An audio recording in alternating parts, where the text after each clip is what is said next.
اللہ تعالیٰ سے اللہ تعالیٰ کے بندوں کا تعلق وہ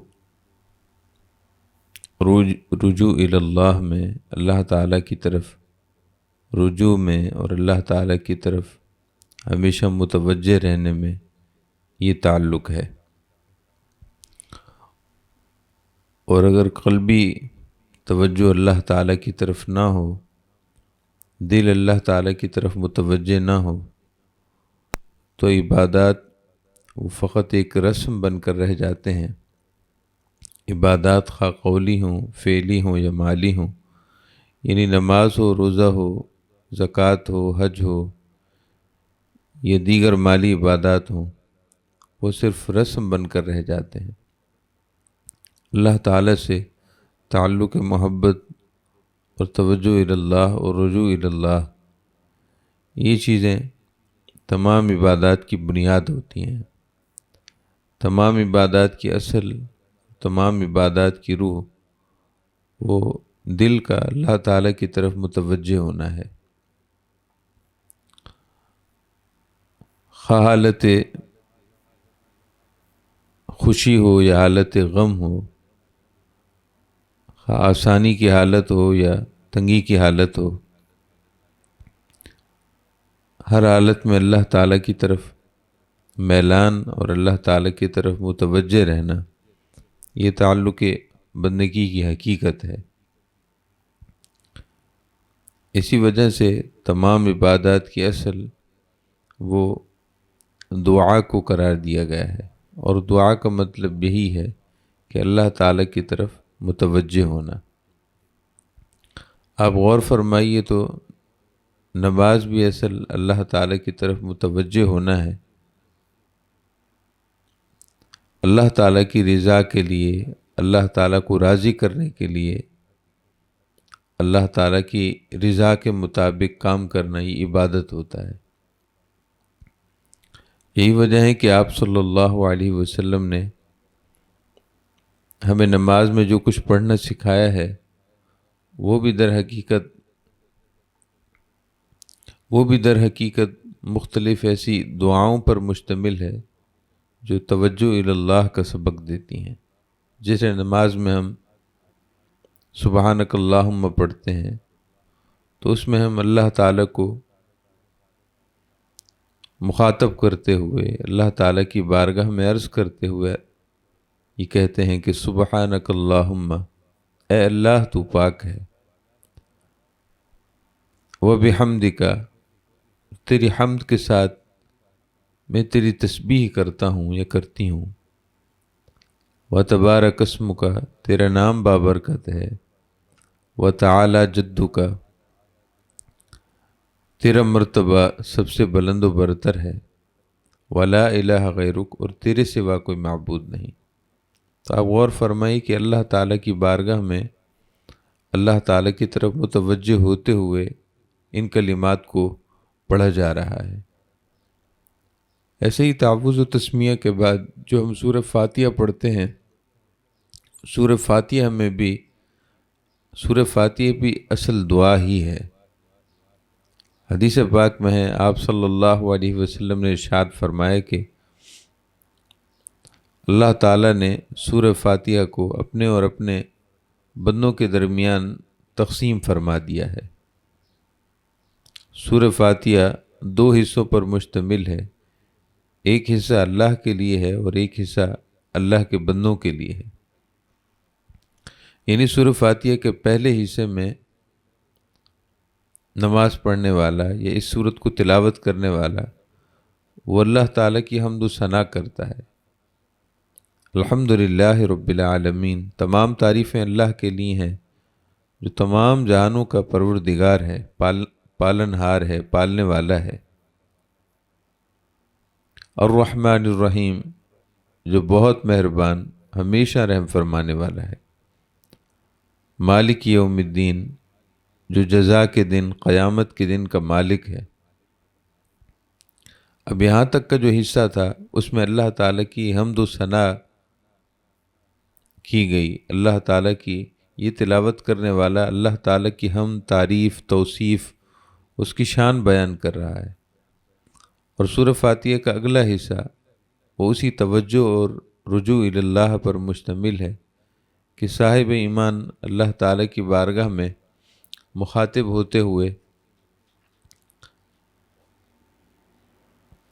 ہوتے ہوئے اپنی عرضیاں اور اپنی التجائیں پیش کر رہا ہے۔ ایاک نعبد و ایاک نستعین، ایاک نعبد و ایاک نستعین، ہم تیری ہی عبادت کرتے ہیں اور تجھی سے مدد چاہتے ہیں۔ اہدنا الصراط المستقیم، ہمیں صراط مستقیم کی رہنمائی عطا فرما، ہمیں صراط مستقیم پر قائم رکھ۔ صراط الذین انعمت علیہم، وہ راستہ کہ جس پر چلنے والوں پر تو نے انعام فرمایا، جس راستے پر چلنے والوں پر تیری نعمتیں ہوئیں۔ غیر المغضوب علیہم، ان لوگوں کے راستے پر نہ چلا کہ جن پر تو ناراض ہوا۔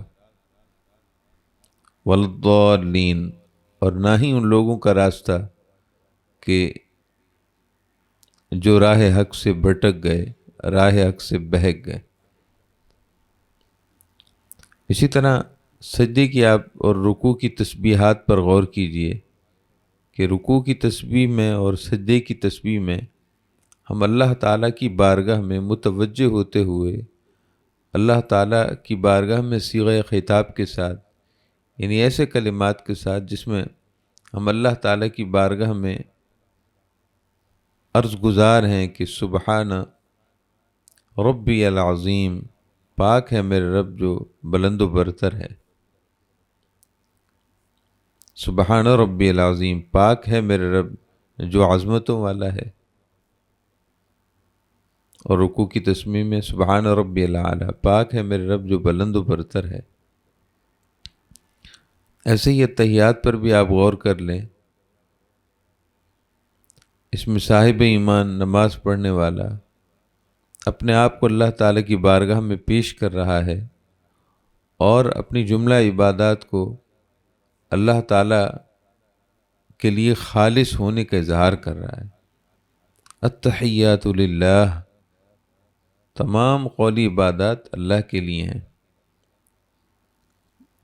قولی عبادات کا مطلب جو زبان سے ہوتی ہیں، والصلوات، اور تمام فعلی عبادات کا مطلب جن کا تعلق جسم سے ہے، جن کا تعلق جسمانی دیگر اعضاء سے ہے۔ تمام فعلی عبادات بھی اللہ کے لیے ہیں۔ والطیبات، اور تمام مالی عبادات جیسے صدقہ و خیرات، زکوٰۃ وغیرہ۔ تو جملہ عبادات کا اللہ کے لیے ہونا اور اللہ تعالیٰ کے لیے خالصتاً ہونا، اس بات کا اظہار ہو رہا ہے۔ السلام علیک ایھا النبی ورحمۃ اللہ وبرکاتہ۔ پھر چونکہ اللہ تعالیٰ کی بارگاہ میں حضور اقدس سرور دو عالم نور مجسم صلی اللہ علیہ وسلم ہی حاضر ہیں، اور آپ وہ ہیں کہ جن کی نسبت سے نماز ملی ہے، آپ وہ ہیں کہ جن کی نسبت سے جملہ عبادات اور بندگی اللہ پاک نے عطا فرمائی ہے۔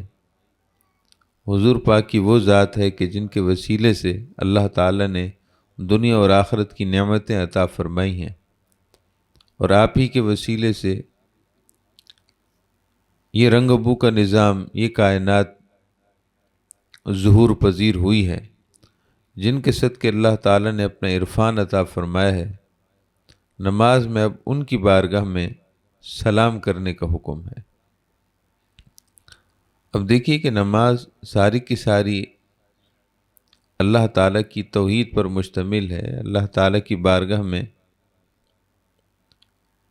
اس کی ربوبیت اور اس کی شان الوہیت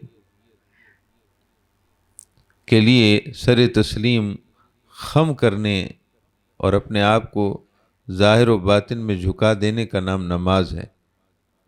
اور نماز ہی کے اندر، ایسا نہیں کہ نماز کے بعد، نماز کے اندر ہی، بلکہ نماز جب اپنے منتہائے کمال کو پہنچتی ہے، نماز جب اپنے عروج اور معراج کو پہنچتی ہے، جب نماز اپنے اختتام کو پہنچتی ہے، تو اس وقت حضور کی بارگاہ میں سلام پیش کرنے کا حکم ایک قابل توجہ امر ہے۔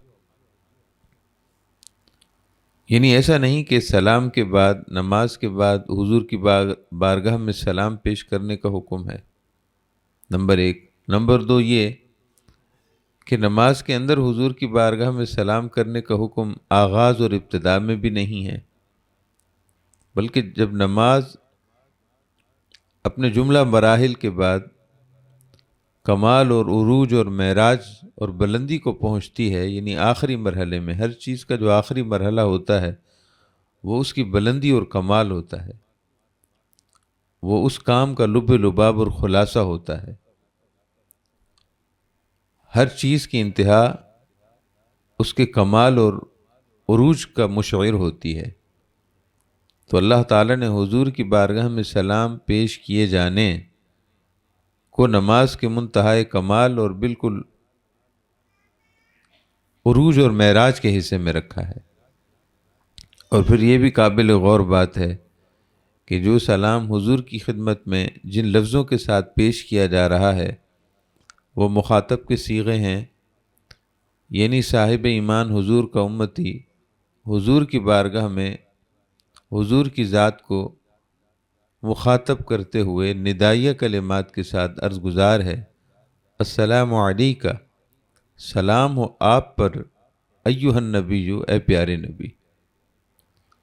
السلام علیکہ، سلام ہو آپ پر، ایھا النبی، اے پیارے نبی، اے شان والے نبی، ورحمۃ اللہ وبرکاتہ، اور آپ پر اللہ تعالیٰ کی رحمتیں ہوں اور اللہ تعالیٰ کی طرف سے آپ پر برکتیں ہوں۔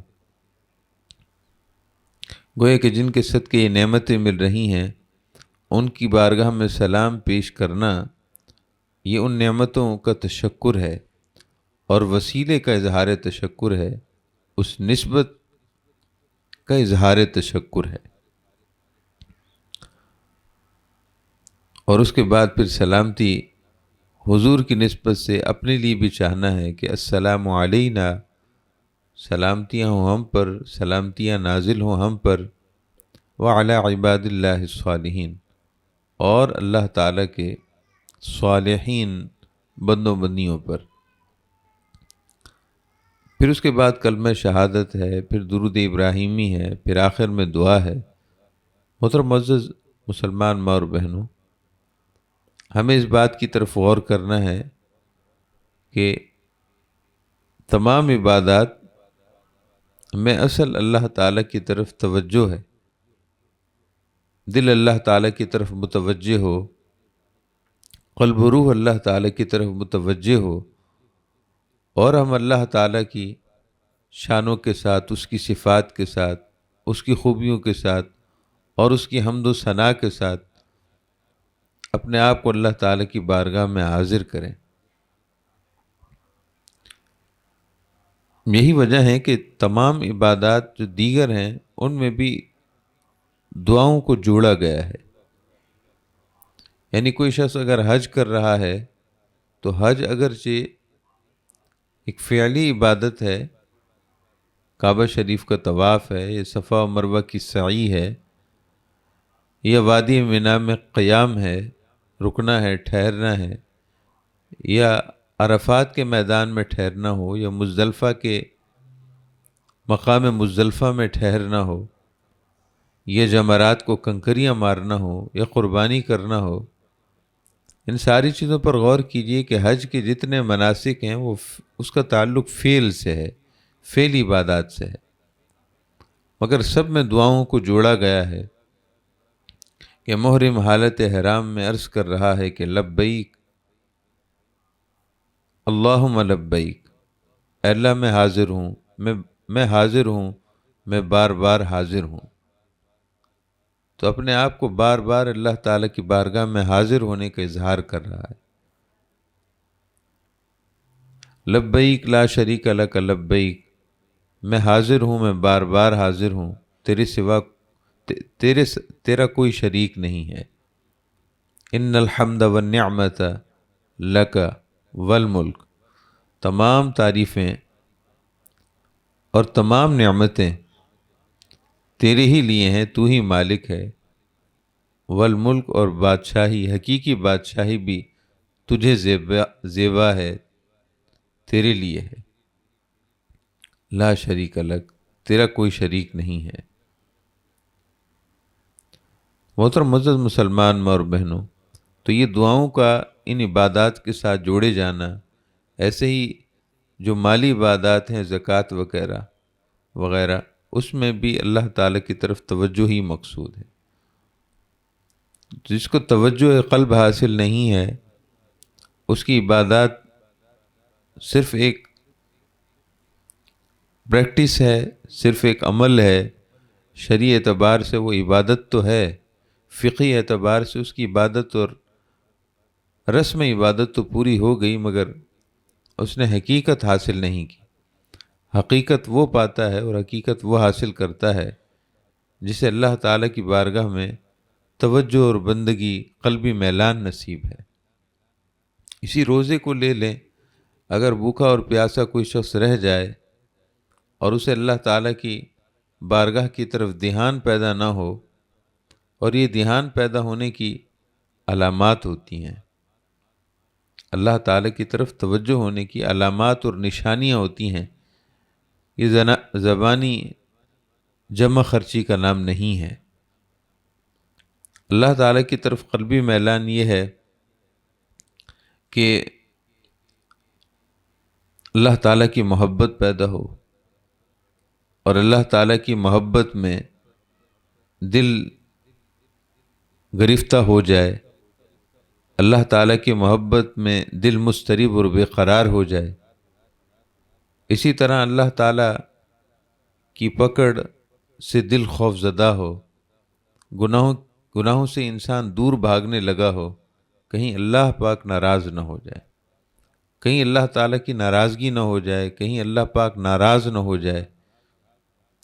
تو یہ کیفیات توجہ اللہ اور رجوع اللہ کی علامات اور نشانیاں ہوتی ہیں۔ اسی وجہ سے نبی پاک صلی اللہ تعالیٰ علیہ وسلم نے ہمیں زندگی کے ہر لمحے اللہ تعالیٰ کی طرف دھیان اور توجہ سکھایا ہے۔ آپ دیکھیے کہ ہم سنت مبارکہ میں دیکھتے ہیں، آپ صلی اللہ علیہ وسلم کی تعلیمات میں، کہ ہم اگر صبح اٹھ رہے ہیں تو بھی ہمیں دعا سکھائی گئی ہے، سو رہے ہیں تو بھی دعا سکھائی گئی ہے، اسی طرح کھانا کھا رہے ہیں تو دعا سکھائی گئی ہے، کھانا کھانے کے بعد دعا سکھائی گئی ہے، بلکہ ہر لقمے پر اللہ تعالیٰ کی نعمت کو یاد رکھنا، یاد کرنا، یہ بھی سنت نبوی کا حصہ ہے۔ آپ صلی اللہ علیہ وسلم کی بارگاہ میں جب موسم کا نیا پھل پیش ہوتا تھا، موسم کا نیا پھل آتا تھا، تو حضور اس کو چومتے تھے، آنکھوں پر لگاتے تھے، اور اللہ تعالیٰ کی نعمت کا شکر ادا کیا کرتے تھے۔ ایسے ہی لباس ہم پہن رہے ہیں تو بھی دعا سکھائی گئی ہے۔ ہم اگر قضائے حاجت کے لیے جا رہے ہیں اور پھر فراغت پا رہے ہیں تو بھی دعا سکھائی گئی ہے۔ گھر سے نکلیں تو بھی دعا ہے، اور گھر خیر سے واپس پہنچیں تو بھی دعا ہے۔ کوئی عبادت شروع کریں تو بھی اللہ کی مدد طلب کرتے ہیں، اور اپنی نیت کو مستحضر اور حاضر کرتے ہیں، اور اپنے اخلاص کو کھڑا کرتے ہیں۔ یہ ساری سنت نبی کے حصے ہیں۔ اس کا مطلب یہ ہے کہ بندگی اصل توجہ اللہ کا نام ہوتا ہے۔ نبی اکرم صلی اللہ علیہ وسلم نے ارشاد فرمایا کہ اللہ تعالیٰ اس بات سے اس کی رحمت خوش ہوتی ہے کہ اس کی بارگاہ میں اس کا بندہ مانگے، اس کی بندی طلب کرے، اپنی حاجات کو پیش کرے، اپنی التجاؤں کو پیش کرے، اللہ تعالیٰ کی رزاقیت، اللہ تعالیٰ کے منعم حقیقی ہونے، ان ساری صفات کو بیان کرتے ہوئے اللہ تعالیٰ سے مسلسل مانگتا رہے، اللہ پاک کو یہ پسند ہے۔ اللہ تعالیٰ ان بندوں کو پسند نہیں فرماتا جو اللہ تعالیٰ سے معاذ اللہ بے نیازی اختیار کریں، اللہ تعالیٰ سے مانگنا چھوڑ دیں۔ اللہ تعالیٰ کو یہ بات پسند ہے کہ اس کے بندے اس سے مانگیں، بار بار مانگیں اور بار بار مانگیں، مانگتے رہیں۔ اللہ پاک کو یہ بات پسند ہے۔ چنانچہ حدیث پاک میں ہے، حضرت سیدنا سلمان فارسی رضی اللہ تعالیٰ عنہ سے روایت ہے، آپ صلی اللہ علیہ وسلم نے ارشاد فرمایا کہ ان اللہ حیی، اللہ تعالیٰ شان حیا رکھتا ہے۔ ان اللہ حیی، اللہ تعالیٰ اپنی شان کے مطابق وہ شان حیا رکھتا ہے۔ اس کو اپنے بندے کے مانگنے پر، اس کو اپنے بندے کے مانگنے پر اس کی شان یہ ہے کہ وہ دے دینا اس کی اور عطا کر دینا اس کی شان ہے، اور نہ دینا، بندے کے مانگنے کے باوجود اسے عطا نہ کرنا اللہ پاک کو یہ پسند نہیں ہے۔ یہ اللہ تعالیٰ کی شان حیا و سخا نہیں ہے۔ اس کی شان حیا و سخا یہ ہے کہ بندہ مانگے تو میں اسے اپنی شان کے مطابق دوں۔ ان اللہ حیی، اللہ تعالیٰ صاحب حیا ہے اپنی شان کے مطابق، کریم، وہ مہربان ہے۔ یستحیی اذا رفع الرجل الیہ یدیہ ان یردہما صفرا خائبتین، جب بندہ اللہ تعالیٰ کی بارگاہ میں ہاتھوں کو بلند کرتا ہے، جب اللہ کے بندے اور بندیاں اللہ تعالیٰ کی بارگاہ میں اپنے ہاتھوں کو بلند کرتے ہیں اور اللہ تعالیٰ سے مانگتے ہیں، طلب کرتے ہیں، تو اللہ پاک کو اس بات سے اس کی قدرت حیا کرتی ہے، اس کی قدرت کو حیا ہوتی ہے کہ میں اپنے بندے کے ہاتھوں کو خالی واپس کروں۔ اپنے بندے کے ہاتھوں کو وہ خالی واپس کرنے سے اس کی ذات حیا فرماتی ہے، اور وہ اپنے اس بندے یا بندی کی طلب کردہ دعا پر خیر عطا فرماتا ہے۔ سیدنا انس بن مالک رضی اللہ عنہ سے روایت ہے، آپ صلی اللہ علیہ وسلم نے ارشاد فرمایا کہ لا تعجزوا فی الدعاء فإنه لن يهلك مع الدعاء احد، دعا مانگنے میں کبھی بھی پیچھے نہ رہنا، دعا مانگنے میں کوتاہی اختیار نہ کرنا، دعا مانگنے میں سستی اور کاہلی اختیار نہ کرنا، دعا کے معاملے کو کبھی نہ چھوڑنا۔ فَإِنَّهُ لَن يَهْلِكَ مَعَ الدُّعَاءِ أَحَدٌ، کیونکہ دعا کے ہوتے ہوئے کوئی ایک ہلاک نہیں ہو سکتا۔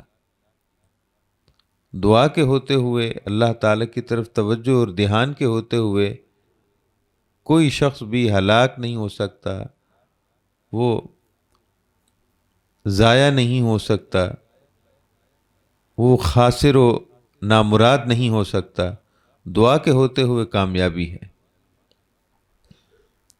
نبی اکرم صلی اللہ تعالیٰ علیہ وسلم نے اس بات کی بھی نشاندہی فرمائی ہے کہ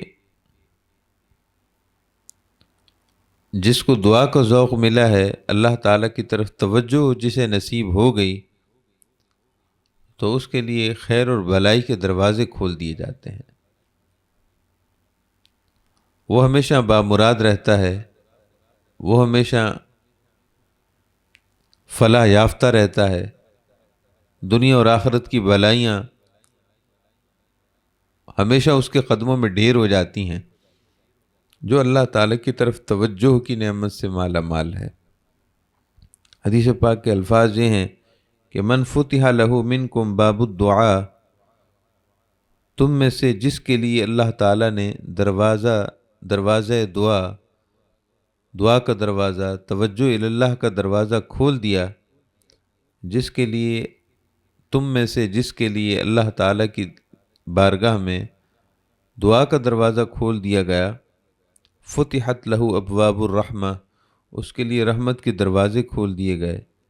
وما سئل اللہ شیئا یعطى احب الیہ من ان یسأل العافیۃ، اور پھر حضور نے فرمایا کہ اللہ تعالیٰ سے جو دعائیں کی جاتی ہیں، جو کچھ مانگا جاتا ہے، ان میں سے اللہ پاک کو جو سب سے زیادہ پسند ہے کہ مجھ سے بندے مانگیں، وہ عافیت کا سوال ہے۔ اللہ تعالیٰ سے اس کے بندے جو کچھ مانگتے ہیں، ان میں سے جو اللہ کو سب سے زیادہ پسند ہے کہ میرے بندے وہ مجھ سے مانگیں، وہ عافیت کا سوال ہے۔ عافیت کا مطلب ہوتا ہے دنیا اور آخرت کی ہر خیر اور بھلائی کا سوال کرنا، یہ عافیت ہے۔ ان الدعاء ينفع مما نزل ومما لم ينزل فعلیکم عباد اللہ بالدعاء۔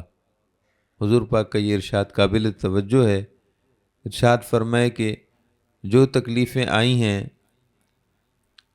یا جو تکلیفیں نہیں آئیں، جو پریشانیاں یا جو تکالیف انسان کے ساتھ ہیں اور جو نہیں ہیں، ان سب کے حوالے سے، ان سب کے بارے میں دعا فائدہ مند ہوتی ہے۔ توجہ اللہ سب کے لیے مفید ہے۔ جو تکلیفیں ہیں ان کو ٹالنے کے لیے، اور جو نہیں ہیں ان تکلیفوں کے آنے سے پہلے ہی حفاظت کے لیے دعا کارآمد ہے۔ اے اللہ کے بندو، فعلیکم عباد اللہ بالدعاء، اے اللہ کے بندو تم پر دعا کے ساتھ اپنا تعلق قائم رکھنا لازم ہے۔ محترم معزز مسلمان ماں اور بہنوں، واضح رہے کہ دعا صرف الفاظ اور کلمات پڑھنا نہیں ہوتا۔ دعا اصل میں کیفیت قلب کا نام ہوتا ہے۔ جس کو اللہ تعالیٰ کی بارگاہ میں یہ نعمت نصیب ہے، یقین جانیے کہ اس کے پاس سب سے بڑی دولت موجود ہے، اور جسے توجہ اللہ کی نعمت نصیب نہیں ہے، اس کے پاس کچھ بھی نہیں ہے۔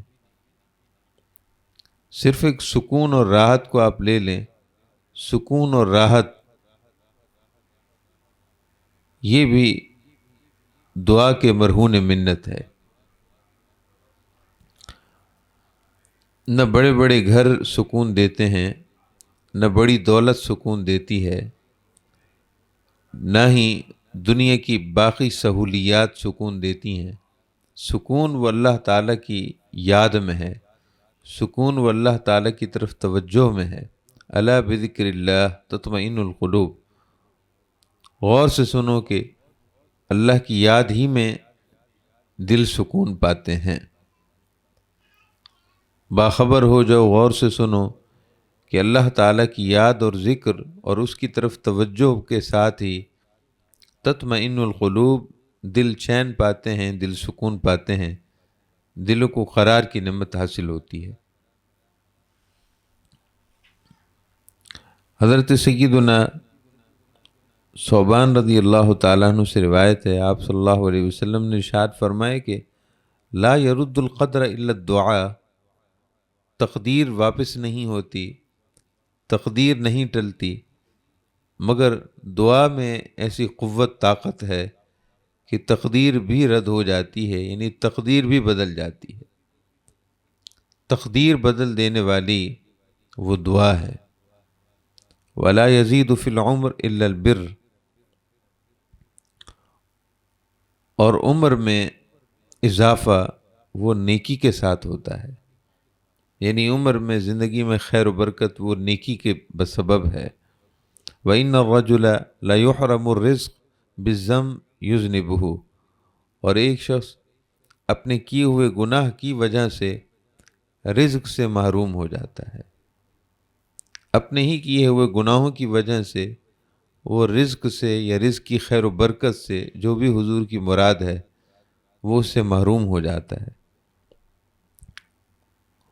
اور پھر حضور نے وہی جملے ارشاد فرمائے کہ وَالدُّعَاءُ يَنْفَعُ مِمَّا نَزَلَ وَمِمَّا لَمْ يَنزِلْ، دعا ان ساری تکالیف میں کارآمد ہوگی جو تکلیفیں آئی ہیں یا جو تکلیفیں نہیں آئیں، ان سب کے لیے دعا فائدہ مند ہے۔ وَإِنَّ الْبَلَاءَ لَيَنْزِلُ فَيَلْقَاهُ الدُّعَاء، اور تکلیف اور پریشانی وہ اترتی ہے مگر دعا میں یہ قوت ہے کہ دعا اس کو ختم کر دیتی ہے، دعا اس کو نگل لیتی ہے، مطلب تکلیف اس بندے پر آنے نہیں دیتی۔ وَإِنَّ الْبَلَاءَ لَيَنْزِلُ فَيَلْقَاهُ الدُّعَاء، تکلیف اتر آتی ہے مگر بندے کی دعا اس کو اپنا لقمہ بنا لیتی ہے۔ فَيَعْتَلِجَانِ إِلَى يَوْمِ الْقِيَامَةِ، پھر نبی اکرم صلی اللہ تعالیٰ علیہ وسلم نے ایک اور حدیث پاک میں ارشاد فرمایا کہ فَإِنَّ اللَّهَ يُحِبُّ أَن يَسْأَلَ، اللہ پاک کو یہ بات پسند ہے کہ اس سے مانگا جائے، اس سے طلب کی جائے۔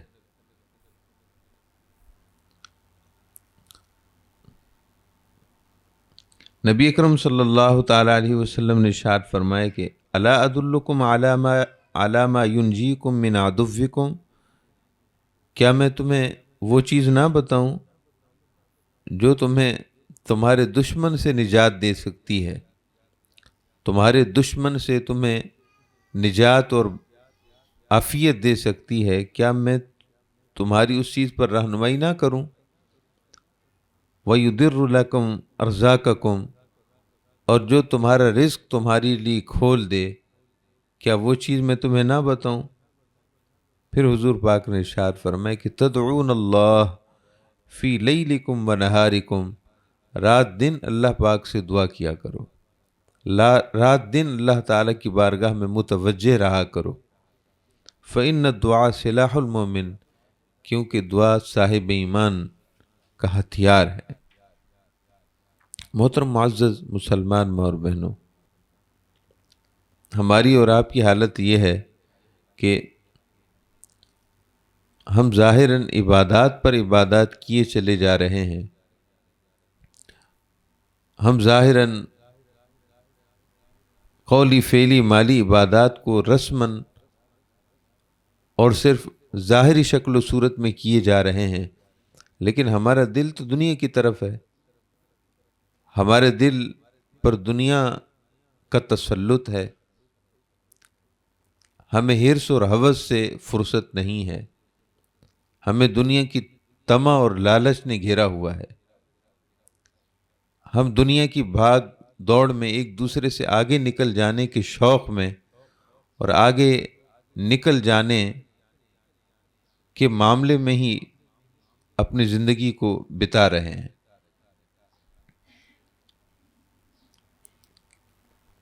ہمیں دنیا میں حب جاہ نے، حب مال نے، دنیا میں ایک دوسرے سے آگے نکلنے نے ہی مصروف کیا ہوا ہے۔ ہم یہ سمجھ نہیں پا رہے کہ ہم جس کے لیے تھے اور جس کی طرف ہمیں پلٹ کر جانا ہے، ہمیں اس کی یاد میں اور اس کی طرف متوجہ ہوتے ہوئے زندگی گزارنی چاہیے۔ آپ غور کیجئے کہ جب کسی شخص کا انتقال ہوتا ہے تو اس وقت ہم پڑھتے ہیں کہ انا للہ و انا الیہ راجعون، بے شک ہم اللہ کے لیے ہیں اور اسی کی طرف پلٹنے والے ہیں۔ اس کا کیا مطلب ہوتا ہے؟ کسی کے انتقال کی خبر سن کر ہم یہ کیوں پڑھتے ہیں؟ یہ حدیثوں میں ارشاد ہوا ہے کہ اگر تمہیں کوئی تکلیف پہنچے اور حتیٰ کہ دیا بجھ جانے، شمع اور دیا بجھ جانے کی جو معمولی تکلیف ہے، اس پر بھی ہمیں انا للہ و انا الیہ راجعون پڑھنے کا حکم ہے۔ اس کا مطلب یہ ہے کہ ہم اللہ کے لیے ہیں اور اسی کی طرف پلٹنے والے ہیں۔ یہ حکم کیوں ہے؟ یہ حکم اس لیے ہے کہ تاکہ ہم زندگی کی اصل سمجھیں کہ ہمارا آنا بھی اللہ کے لیے تھا اور ہمارا جانا بھی اللہ کے لیے ہونا چاہیے۔ جب ہم آئے ہیں تو یہ سبق لے کر آئے ہیں کہ ہم اللہ کے لیے ہیں، اور جب جائیں تو ہماری زندگی وہ اس بات کا آئینہ دار ہو کہ ہم اللہ کے لیے تھے، ہمارا پلٹنا بھی اللہ کے لیے ہو۔ لیکن اگر یہ چیز نہیں ہے اور اصل معاملہ یہی ہے کہ یہ چیز نہیں ہے، ہم زبان سے تو کہتے ہیں کہ ہم اللہ کے لیے ہیں اور اللہ کی طرف پلٹنے والے ہیں، لیکن حقیقت یہ ہے کہ ہماری کوشش اور ہماری دنیا کی زندگی کا جو چال چلن ہے، ہمارا طور طریقہ انداز زندگی ہے، وہ بتا رہا ہے کہ ہم دنیا کے لیے ہیں۔ ہماری ساری زندگی اس بات پر صرف ہو جاتی ہے کہ میں دوسروں کی بنسبت میرا گھر اچھا ہو، دوسروں کی بنسبت میری فلاں چیز اچھی ہو۔ اچھی زندگی گزارنا کوئی بری بات نہیں ہے، لیکن حرص برا ہے، ہوس بری ہے، طمع اور لالچ برا ہے، دوسروں کو جلانا برا ہے، دکھلاوا، ریا اور تفاخر برا ہے، دوسرے کو نیچا دکھانے کے لیے یہ ساری چیزیں کرنا یہ برا ہے، اور یہ چیزیں ہمارے ساتھ لاحق ہیں۔ اولیاء اللہ اور صلحاء، انبیاء اور رسل، ان کی شانیں ایسی ہیں کہ انہوں نے ہمیں یہ کر کے بتایا ہے اور سکھایا ہے کہ بندگی اس چیز کا نام نہیں ہے، بندگی سب کچھ اللہ تعالیٰ کی رضا کے لیے کرنے کا نام ہوتا ہے۔ حضور اکرم سرور دو عالم صلی اللہ علیہ وسلم کی ذات اقدس پر غور کیجئے کہ جب آپ اس دنیا سے پردہ فرما ہوئے تو آپ کے گھر میں کوئی درہم اور دینار نہیں تھا۔ سیدہ ام المومنین عائشہ صدیقہ فرماتی ہیں کہ گھر میں کوئی درہم و دینار نہیں تھا، حضور اس حال میں اللہ تعالیٰ کی بارگاہ میں پیش ہوئے ہیں۔ آپ اس دنیا سے دار آخرت میں اس شان کے ساتھ آپ نے وصال فرمایا ہے کہ گھر میں کوئی درہم و دینار نہیں تھا، گھر میں کوئی سہولت کی چیز مہیا نہیں تھی۔ سیدہ عائشہ فرماتی ہیں رضی اللہ عنہا، دیگر ازواج مطہرات بھی فرماتی ہیں کہ 3 دن تک گھر میں کوئی چیز کھانے کی مہیا نہیں ہوا کرتی تھی، 3 دن گزر جاتے تھے۔ ایک دفعہ ایک خاتون، آپ فرماتی ہیں کہ اس نے سوال کیا، اس کے ساتھ اس کی 2 بچیاں بھی تھیں۔ سیدہ عائشہ فرماتی ہیں کہ میں نے اس کو دینے کے لیے کاشانہ نبوی میں پورے گھر میں نے بڑی چھان بین کی تو بمشکل ایک مشکیزے میں، ایک تھیلے میں سے ایک کھجور کا دانہ مجھے ملا۔ اندازہ کیجئے یہ حضور صلی اللہ علیہ وسلم کے مبارک گھر کی صورتحال ہے، اور سیدہ عائشہ خود جو امور خانہ داری کے فرائض انجام دیتی ہیں، وہ خود فرما رہی ہیں کہ میں نے گھر کے مشکیزوں اور دیگر چیزوں میں بڑی چھان بین اور تلاش کے بعد مجھے صرف ایک کھجور کا دانہ ہی ملا۔ کئی دن تک آپ صلی اللہ علیہ وسلم اور آپ کے ازواج مطہرات فاقے سے رہا کرتے تھے۔ غزوہ خندق کے موقع پر دیکھیے کہ اناج اور کھانے پینے کی اشیاء نہ ہونے کا عالم یہ تھا کہ صحابہ کرام اور اہل بیت اطہار، ان کے پیٹ کمر سے لگ چکے تھے، اور خندق کھودنی تھی، اس کے لیے بغیر اس کے چارہ نہیں تھا کہ کمر کو سیدھا رکھا جائے، تو صحابہ کرام نے اپنے پیٹوں کے ساتھ پتھر باندھے ہوئے تھے۔ اب چونکہ آپ اور ہم بھوک اور افلاس کی عالم سے نہیں گزرے، اس لیے ہمیں یہ بات حیرت انگیز معلوم ہوگی کہ پیٹ پر پتھر باندھنے کا کیا مقصد ہے۔ جب پیٹ خالی ہو تو کمر سیدھی نہیں ہوتی، اور کوئی کام کرنے کے لیے جسم ساتھ نہیں دیتا، مگر اس کا ایک طبیعی طریقہ یہ ہے کہ پیٹ کے ساتھ کوئی بھاری چیز باندھ دی جائے تو کچھ نہ کچھ کمر سیدھی ہوتی ہے اور کام ہو سکتا ہے۔ اب وہ خندق کھودنی تھی، غزوہ خندق کا موقع تھا، صحابہ کرام کے لیے بغیر اس کے چارہ نہیں تھا، پتھر باندھے ہوئے تھے۔ صحابہ کرام نے بارگاہ رسالت میں عرض کی کہ یا رسول اللہ صلی اللہ علیہ وسلم، ہماری تو حالت یہ ہے۔ نبی اکرم صلی اللہ علیہ وسلم نے بغیر اس کی کہ زبان اقدس سے کچھ ارشاد فرماتے، آپ نے اپنے بطن اطہر سے، اپنے مبارک پیٹ سے اپنی چادر مبارک اٹھا کر دکھائی تو آپ نے 1 نہیں 2 پتھر باندھے ہوئے تھے، یعنی آپ کئی دن کے فاقے سے تھے۔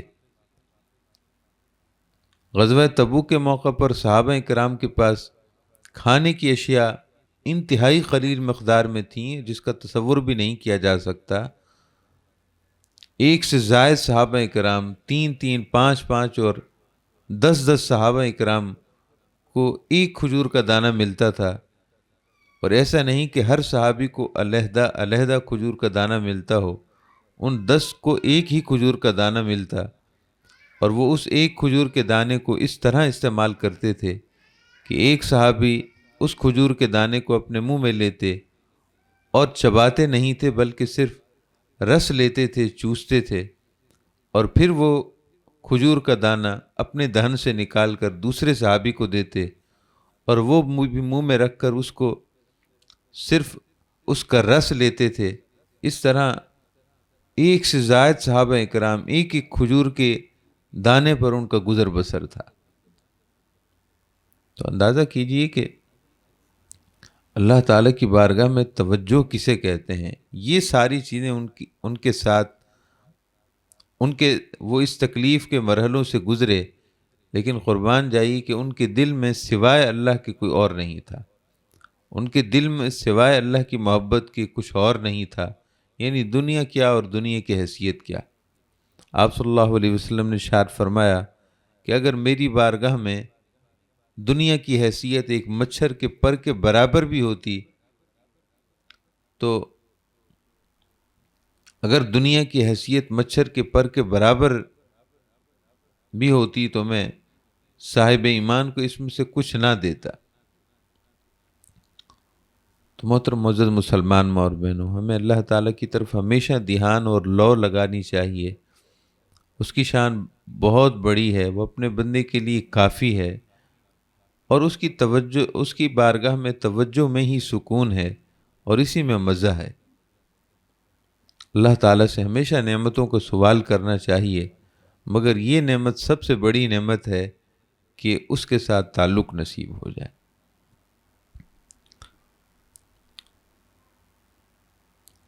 اچھا، اب بتایا گیا تھا کہ میت کے غسل کا جو طریقہ ہے نا، اس کے بارے میں کہا گیا تھا کہ اس کے بارے میں کچھ بیان کیا جائے۔ کل سسٹر نے بھی مجھے بتایا تھا، اور ابھی پرچی پہ بھی یہی کہا گیا ہے کہ غسل کا طریقہ بیان کیا جائے، تو انشاءاللہ تعالی کل کے درس میں غسل کا طریقہ بیان کیا جائے گا۔ اصل میں غسل کا طریقہ وہ بیان کرنا تو اپنی جگہ ہے، لیکن یہ اس وقت صحیح طور پر سمجھ میں آتا ہے جب غسل کرانے والی کوئی خاتون ہو جو صحیح سمجھ رکھتی ہو، اور وہ غسل کراتے ہوئے طریقہ سمجھائے، تو وہ زیادہ مفید اور کارآمد ہوتا ہے۔ لیکن بہرحال انشاءاللہ تعالی کل کے درس میں میت کو نہلانے یا غسل دینے کا جو طریقہ ہے انشاءاللہ وہ کل بیان کیا جائے گا۔ اللہ تعالی ہم سب کو دنیا اور آخرت کی بھلائی عطا فرمائے۔